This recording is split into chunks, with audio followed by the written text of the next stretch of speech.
নমস্কাৰ বন্ধু বান্ধৱীসকল, মই পবিত্ৰ বৰুৱাই আপোনালোকক মোৰ ইউটিউব চেনেল অন্বেষণ 2.0লৈ স্বাগতম জনাই আজি এই নতুন ভিডিঅ'টো আৰম্ভ কৰিবলৈ লৈছোঁ।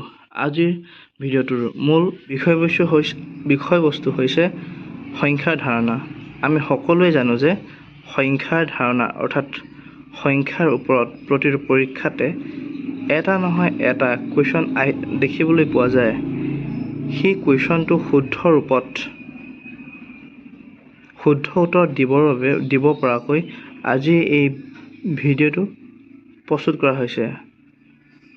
আশা কৰোঁ সকলোৱে ভিডিঅ'টো চাই উপকৃত হ'ব আৰু সকলোৱে ভিডিঅ'টো শেষলৈকে চাব বুলি আশা ৰাখি আজিৰ ভিডিঅ'টো আৰম্ভ কৰোঁ আহক। মৌলিক সংখ্যা। যিবোৰ স্বাভাৱিক সংখ্যা একৰ বাহিৰে কেৱল মাত্ৰ সংখ্যাটোৰেহে বিভাজ্য, তেনে সংখ্যাবোৰক মৌলিক সংখ্যা বোলে। উদাহৰণস্বৰূপে 2, 3, 5, 7 যৌগিক সংখ্যা। একৰ বাহিৰে যিবোৰ সংখ্যা মৌলিক নহয় তেনেবোৰ সংখ্যাই হ'ল যৌগিক সংখ্যা। অৰ্থাৎ যিহেতু 2, 3, 5, 7 মৌলিক, তেন্তে 4ৰ পৰা আৰম্ভ কৰি 4, 6, 8, 9, 10 তেনেদৰে যৌগিক সংখ্যাবোৰ হয়।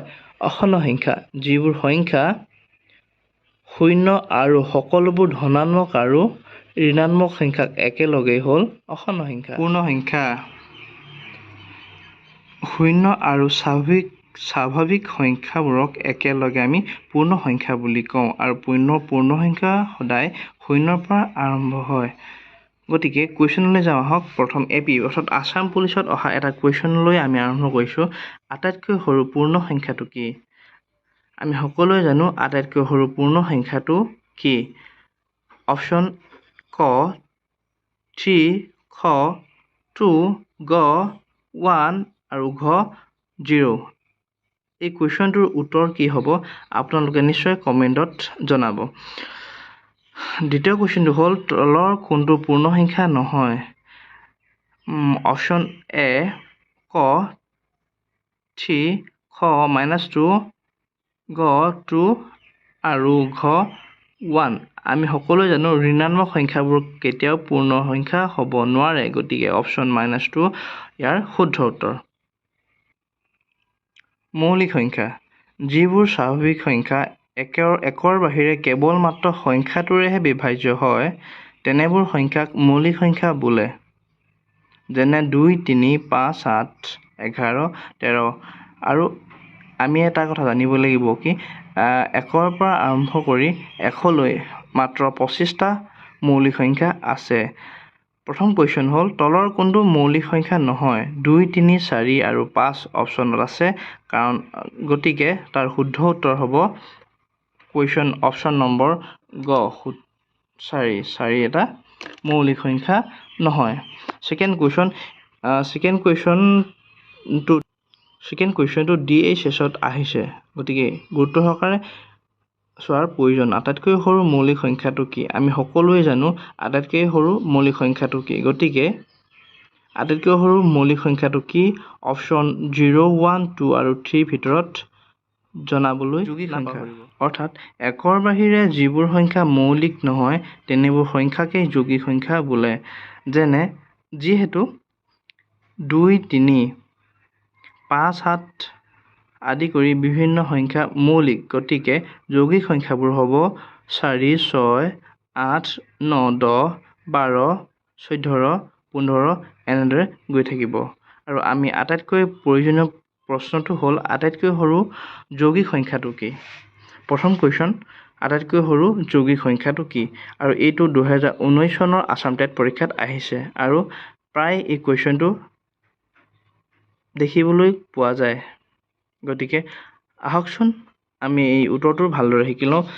আমি যিহেতু দেখা পাই আৰু 5 এই অপশ্যনকেইটাৰ ভিতৰত অপশ্যন 4টো হ'ল আটাইতকৈ সৰু যৌগিক সংখ্যা, গতিকে অপশ্যন গ শুদ্ধ উত্তৰ। আৰু দ্বিতীয় কুৱেশ্যনটো হ'ল তলৰ কোনটো যৌগিক সংখ্যা নহয়? তাত কি বুলি কোৱা হৈছে? তলৰ কোনটো যৌগিক সংখ্যা নহয়?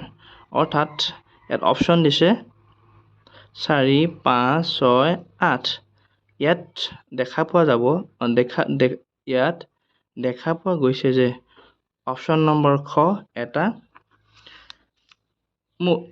মৌলিক সংখ্যা গতিকে অপশ্যন খ শুদ্ধ উত্তৰ আৰু আপোনালোক সকলোকে জনাওঁ যে যদি এই সকলোবোৰ আপোনাৰ প্ৰয়োজন বুলি ভাবে তেন্তে স্ক্ৰীনশ্বট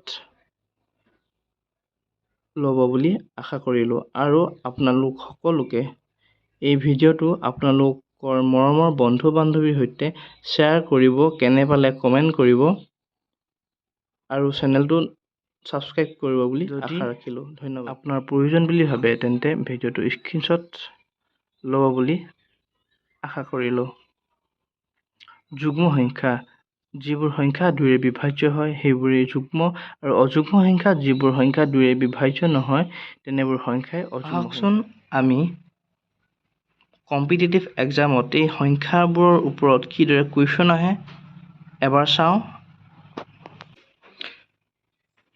স্বাভাৱিক সংখ্যা গণনা কৰিবলৈ ব্যৱহাৰ কৰা সংখ্যাবোৰক স্বাভাৱিক সংখ্যা বোলে যেনে